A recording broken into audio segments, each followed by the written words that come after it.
starring Edmund O'Brien as Hank Mitchell.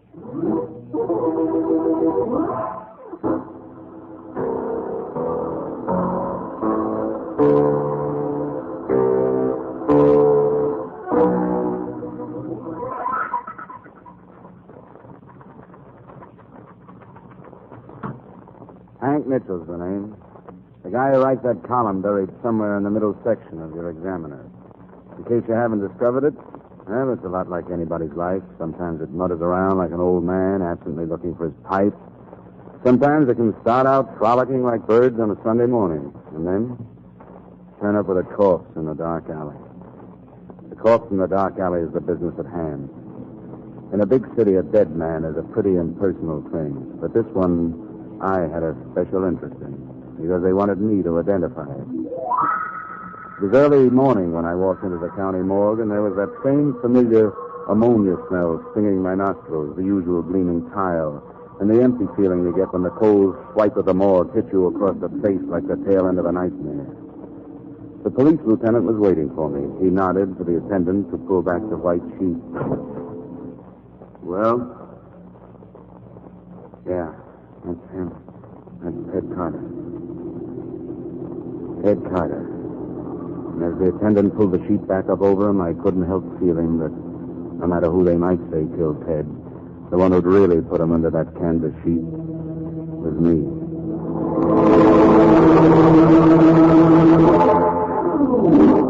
I'd known Ted since we were kids, growing up in the same block of tenements, only I took to banging on a typewriter while Ted started hanging around with the bad boys. We still managed to see each other through the years, and whenever we got together, I never lost the chance to make noble sounds about Ted going straight. Because he liked me, he started listening to me.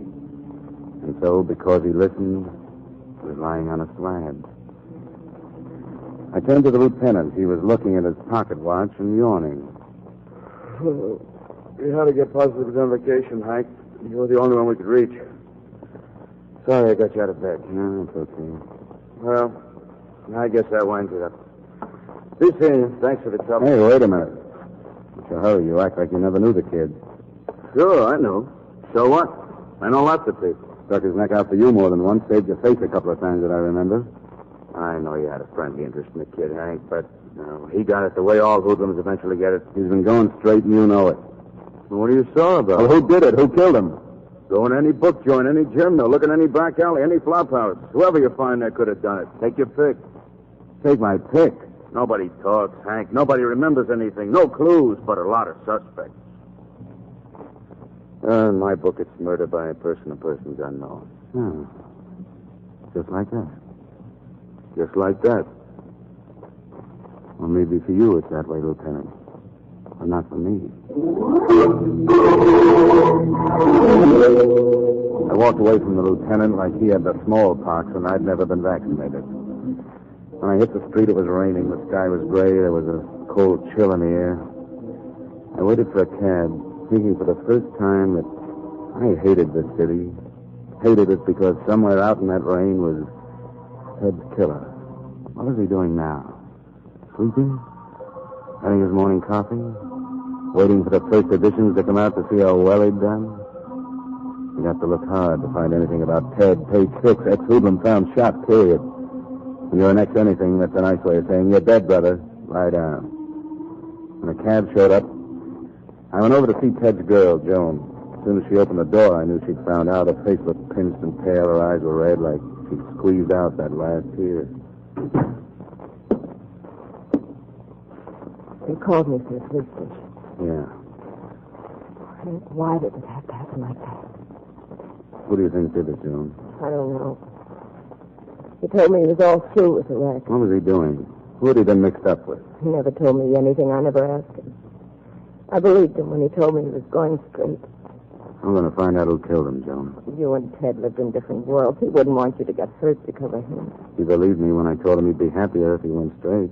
That's a nice thing to keep me company from now on, huh? But this is for the police, Hank. Sorry, the police aren't interested. Oh, but Hank... Who was the last guy he worked for, Joan? Who got sore when Ted decided to quit, huh? I don't know. I don't know.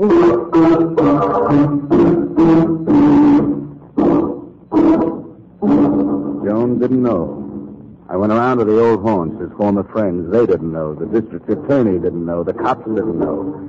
Ted had kicked around in this city among all these people for 28 years, and now, suddenly, it was like he'd never lived at all.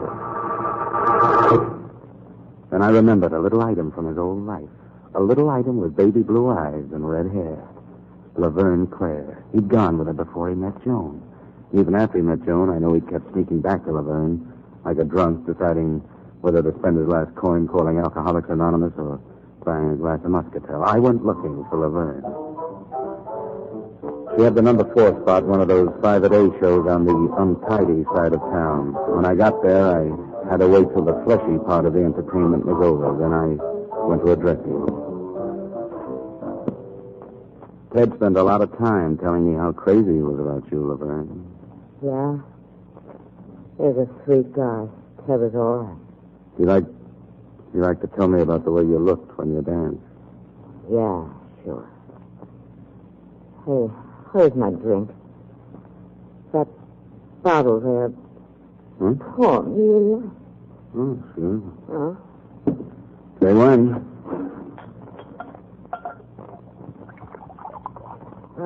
Well, that'll be when. Uh-huh. Here you are. Thanks.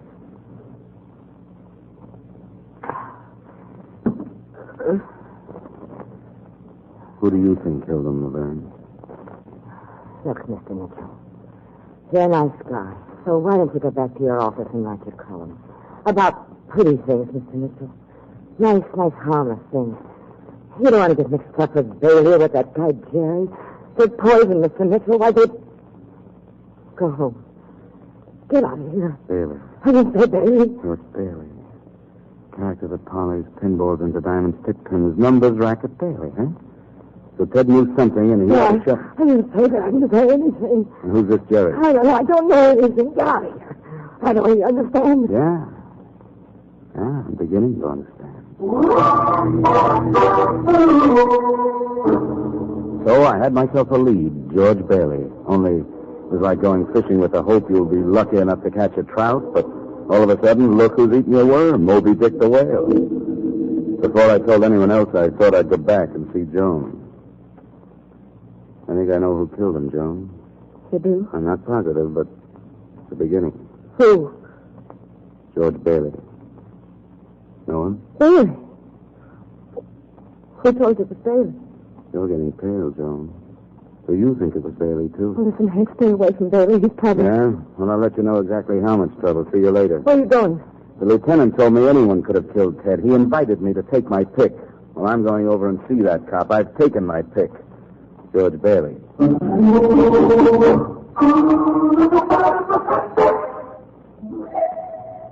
Hank, you surprised me. You really expect me to arrest George Bailey? On what charge? He's mixed up with Ted's killing. You know it, and I know it. But outside of this Laverne girl, have you got a witness? One single witness who'll testify that Bailey ever knew Ted. Now, you know nobody would testify against Bailey. But I've got to have something to go on, Hank. You have one shred of evidence pointing to Bailey. What? All right, arrest him on suspicion and then sweat it out of him. Now, wouldn't I look fine against Bailey's high-powered shyster lawyer? So what? Me trying to make an arrest stick because some drunken dame shot her mouth off. And even then she'd deny it if I put her on the witness stand. Uh-huh. So you don't want to touch Bailey. Oh, wait a minute. Get me one witness who saw them together. Find me one scrap of circumstantial evidence. I'll arrest Bailey in a minute. You won't find anything. I know. I've tried. All you'll find is frightened people and blank walls. Bailey's had this town by the throat for 10 years. No, I'm sorry, Hank. I can't help you.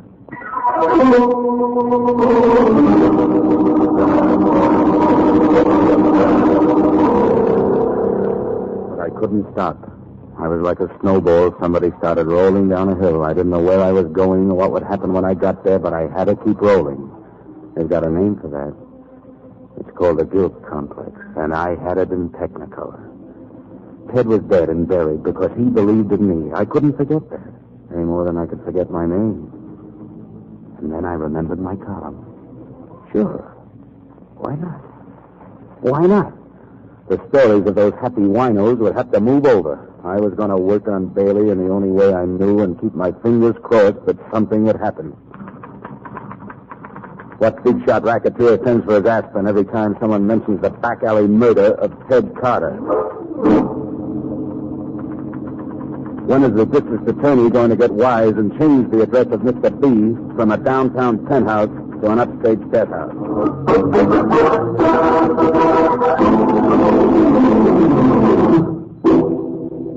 What's for the rest, boss? Mitchell's latest little offer.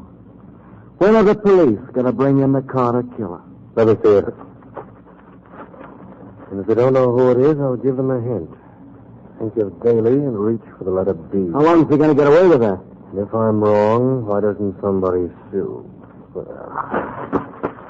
why doesn't somebody sue? Hand me the phone. Sure.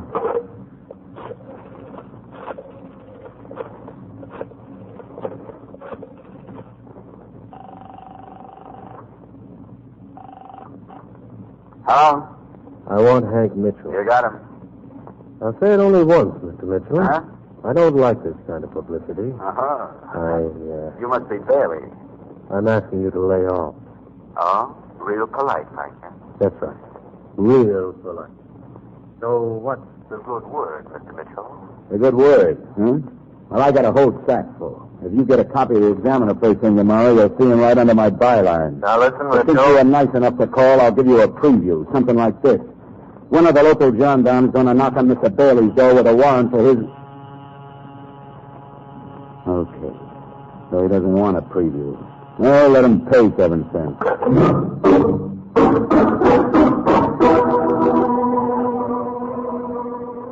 I got back to my rooming house a little after 10. I was feeling pretty good. That guilt complex about Ted Carter wasn't hitting quite so much. I locked my door and stepped inside. I didn't have to shut the door. It was shut for me. I've been waiting for you, Mr. Mitchell. Well, as long as you're here, make yourself at home. You're a wisecracker, ain't you? Like your friend, Ted Carter. What do you know about Ted Carter? He was a regular car. Okay, what do you want? My boss sent me over to take a look at you. Your boss. Mm-hmm. Mr. Bailey. And your little boy, Drew. Yeah, regular wisecracker. Tell that boss of yours I'll be dropping around to see him for an interview. Uh-uh. Huh? You don't want it that way. He sent me to see you instead. Oh, yeah? Yeah. He don't like people who don't pay attention to his telephone messages. He thinks you're very nasty, yapping all the time that he had something to do with the Ted Carter killing. So? So, like I said, Mr. Bailey don't like it. Okay, Buster, now get out of here. Not right. No? Mr. Bailey wants me to teach you a lesson. Mr. Bailey don't like smart guys. Wisecracker.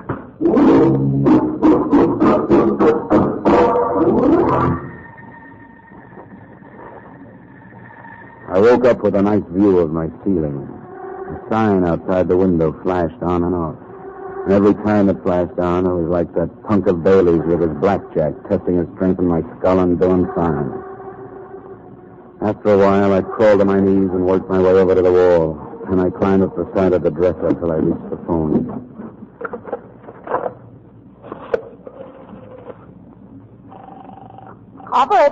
Operator, get me the police... No, never mind. Skip it. All of a sudden, I didn't want the police in on me. I wanted this to be a private party. All of a sudden, I was tired of the lieutenant shaking his head and saying, give me evidence. I was tired of the clatter of my typewriter and the fiery words that added up to nothing. I guess maybe it was the beating I'd taken, or maybe that guilt complex about Ted working overtime. But all of a sudden, I wanted to feel a gun in my hand. I washed up and changed clothes, found a cab. It was 11:15 when I reached Joan's apartment. I had to knock a long time before she came to the door. She was rubbing the sleep out of her eyes. Oh, Hank, come in. Thanks, honey. What happened? Surprise party by the same people who surprised Ted. Wait, I'll get some damages. That's not why I came. Ted once told me that when he decided to quit, he brought his gun to you so you could keep it and know he was on the up and up. So? I want Ted's gun. Well, what are you going to do with it? Never mind, just get me the gun. Crazy, Hank. You won't. The gun. Will you get me the gun? In the bottom drawer of the dresser. I got it. I think you're crazy.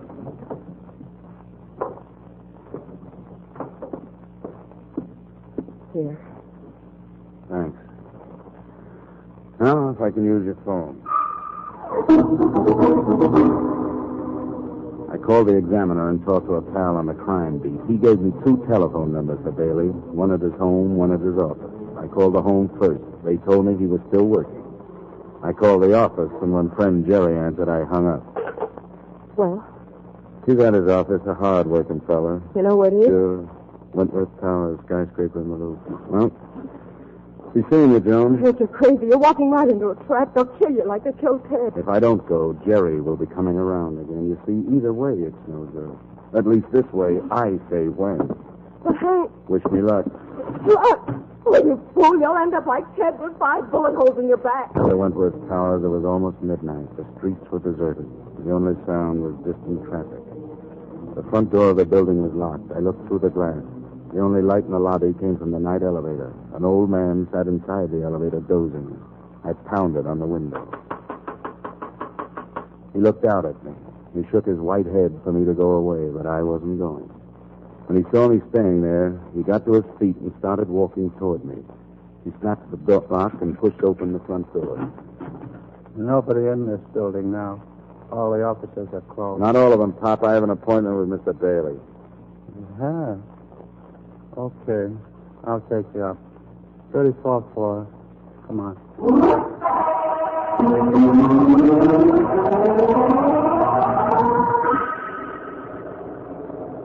As the elevator rose, I dipped my hand in my coat pocket. The cold touch of the gun and the comforting sensation of a boy holding his father's hand. The elevator came to a stop on the 34th floor. The doors opened, and Jerry stepped out of the darkness, also with a gun, only his was in his fist. So that call tonight was from you, huh? Take us downstairs, Pop. Sure, thanks, Eric. I want to see Bailey. Mr. Bailey made me the reception committee. Where does the reception take place? In the alley? Maybe. And keep your hands out of your pockets. Let me see what you've got there. A gun. Pretty nice. Thanks. Don't mention it. I'm always handing out souvenirs.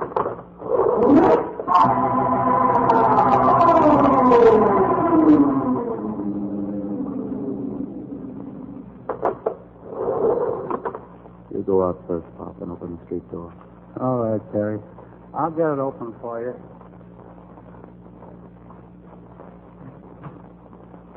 Is everything all right, Pop? Is it all clear? Why don't you go out there and see? Here, I'll help. Hey, what? I shoved the kid out and pushed the lever that slammed the door shut and started the elevator going up. I could see little lights blink on the instrument panel as I passed each floor. Bailey was on the 34th floor, and I was getting closer.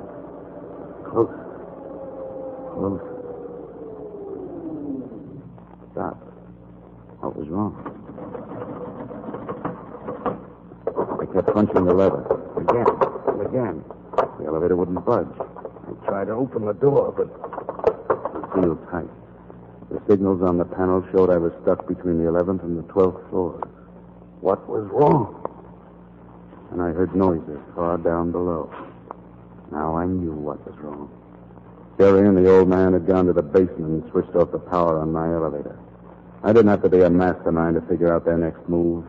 They'd bring up one of the other elevators and come after me.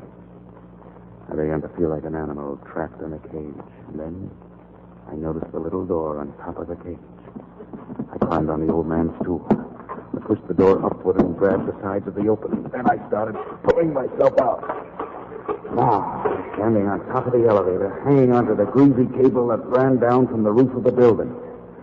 And far below, I heard the other elevator with Jerry and the old man start climbing. Leaning forward, I could just about reach the door of the 12th floor. A little further, a little... Almost lost my balance. The other elevator was coming fast.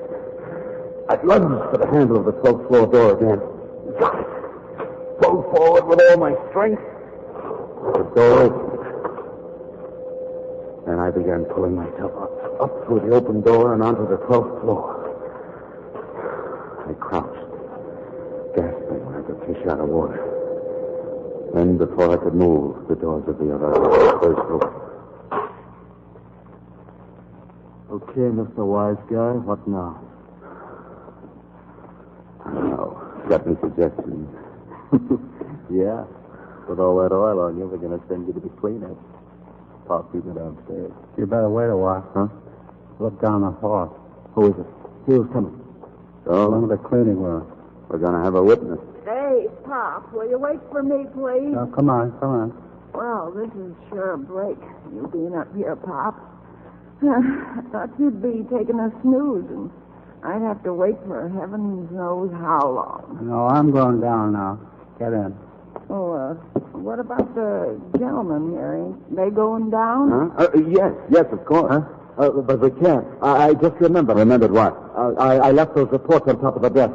Come on, we'll go back and pick them up. We can pick him up tomorrow. I want to get them now. And go yourself. I'll go down. But you heard what this lady said. It's hard to get the elevator this time of night.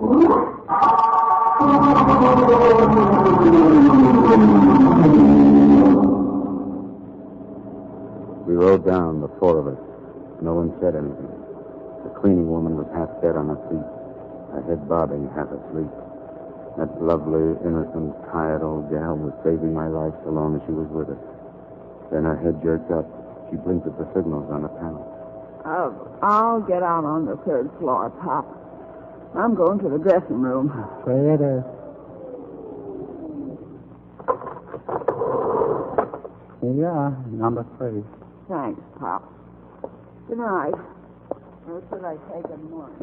Good night. Me too. I got to get off here. No, you don't. This isn't the main floor. For me, this is the main floor. Mitchell! Come back here, Mitchell! I raced down the hall, past the cleaning woman who stared at me with her mouth wide open. In the distance, I saw what I was looking for. A little red sign that said stairway. My pal was right after me. When I got to the stairs, I started down, 4 at a time. He was right in my tail. You're not getting away, Mitchell! I had to get out of here fast. The party was getting rough. I reached the main floor, but instead of going through the lobby and into the street, I ducked behind the cigar counter. A few seconds later, the kid raced by. He went through the front door, looking for me on the street outside. I looked at the indicator over the night elevator door.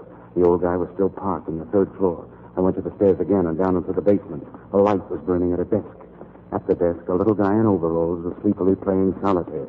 I grabbed hold of a wrench and started toward him. He heard me and looked up. Hey, what do you want? One of those elevators. Which one is working? What's going on in this Which building? one of those elevators is working? Number 5? All right, you come with me.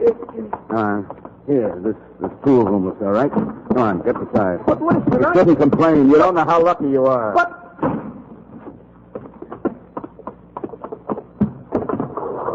I got into the elevator and started up. I was getting to be a regular genius with these elevators, but this was going to be the end of this little game. I was finally on my way up to see Bailey.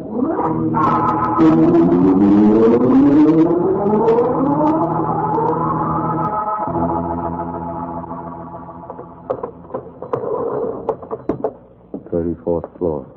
The building tapered off up here. Around the small square hallway were 6 office doors. Bailey was behind one of those doors. The hallway switch was easy enough to find. I snapped off the light. Now, if Bailey decided to start shooting, I wouldn't make such a good target. I went to the first door. Dudley and Dudley, patent attorneys, the gilt letter said. The second door was locked. Then a telephone started ringing inside one of the offices. The 5th down the hall. I hurried over to it. Locked. The transom was half open, but no light showed through. Then, as I was about to turn away, I heard... Hello? Is that you, Jerry? It's good thing you called. Where the devil are you? The loft, you crazy fool. He's up here. Yes, in the hall, just outside this door. Get that night elevator and come up here right away. We turned out the hall light. Don't take any chances. As soon as your elevator door's open, kill him. All right, move. Now, what are your plans, Mr. Mitchell? That was a good question, Bailey. What was I going to do? I couldn't break into Bailey's office. I didn't have a gun. He'd kill me before I could turn the doorknob. The indicator above the night elevator door was blinking fast. It was on its way up. The kid was in it, and the instant the door opened, he'd kill me. Right then, I started thinking of Joan. You'll end up like Ted with 5 bullet holes in your back. Yeah, I was beginning to look that way. The elevator passed the 17th floor, 18th, 19th. The little lights were dancing like a string of shooting stars. The kid was coming up fast. I was beginning to feel those bullets tearing into my back. You'll end up like Ted with 5 bullet holes in your back. I couldn't get Joan's voice out of my mind. What was I going to do? You'll end up like Ted with 5 bullet holes in your back. With 5 bullet holes in my back. His back. The elevator reached the 30th floor. I fought my way 34 stories to reach them thinking about Bailey. You'll end up like Ted with 5 bullet holes in your back. As the kid's elevator passed the 32nd floor, I started running for the elevator I'd brought up from the basement. I jumped into it and started down. I didn't want to kill Bailey anymore. I wanted only to get to Joan.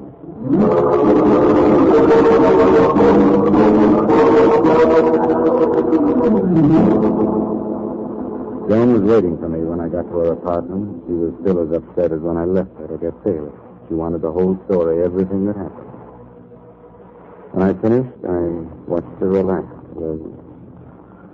Then you didn't kill Bailey. No, Joan, I didn't kill Bailey. Police siren. Sounds like it's stopping in front of the house. Yeah. He came here sooner than I expected. Sooner than... You've been lying to me. You did tell him they come to arrest you. You lied. I haven't lied, Joan. They haven't come to arrest me. Huh? Come to arrest you. Me? For the murder of Ted Carter. What are you talking about? I didn't... Oh, but you did. You said the wrong thing tonight when I went out to get Bailey. What do you mean? You said I'd end up like Ted with 5 bullet holes in my back. How did you know about that? What? It wasn't in any of the newspaper stories. You never went to the morgue. There was no way on earth you could have known. Unless you killed him. Be right with you. That's the police, Joan. Any more questions? He's willing to do anything for you. Scrub his floor, wash his clothes, give him a good home, anything. But always he kept going back to Laverne. The way I loved him, do you think I could let him in? Okay, boys. I'll let you in. I just want you to know one thing, Joan. No matter what you saw, Ted really loved you. You see, Laverne represented his old world. But with you, he was going to have a new life. You remember that, don't you? Okay, boys, he's ready. He's all yours.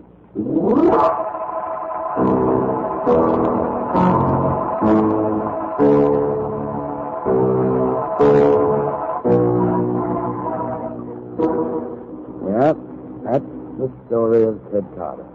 Murdered in the name of love. Okay, that's what love does. Yeah, I'll string along with me on it. He isn't just feeling low tonight. Because murder is only a symptom of what they're suffering from. The disease is selfishness and jealousy and greed. Too many of us have decided that the golden rule may have been all right for Grandpa, but nowadays the fashionable thing is dog eat dog. Then I think, how can that be? How can any of us hurt or hate or even be indifferent to those around us? And in this whole crazy world, all any of us ever really has is each other.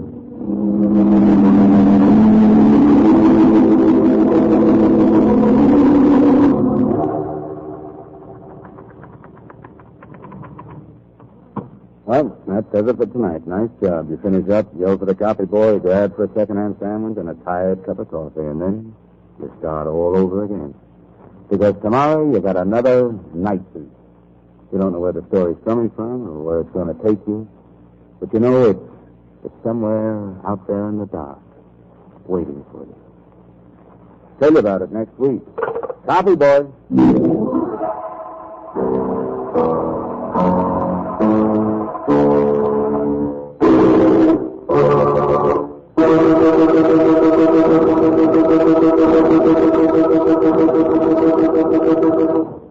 You have just heard the first of a new series, Night Beat, starring Edmund O'Brien. Also in our cast were Betty Moran, Jack Crucian, Ann Stone, Herb Butterfield, Gail Bonney, Jack Edwards, and Larry Dodkin. Music was by Rex Corey. Night Beat is written by Larry Marcus and directed by William P. Rousseau.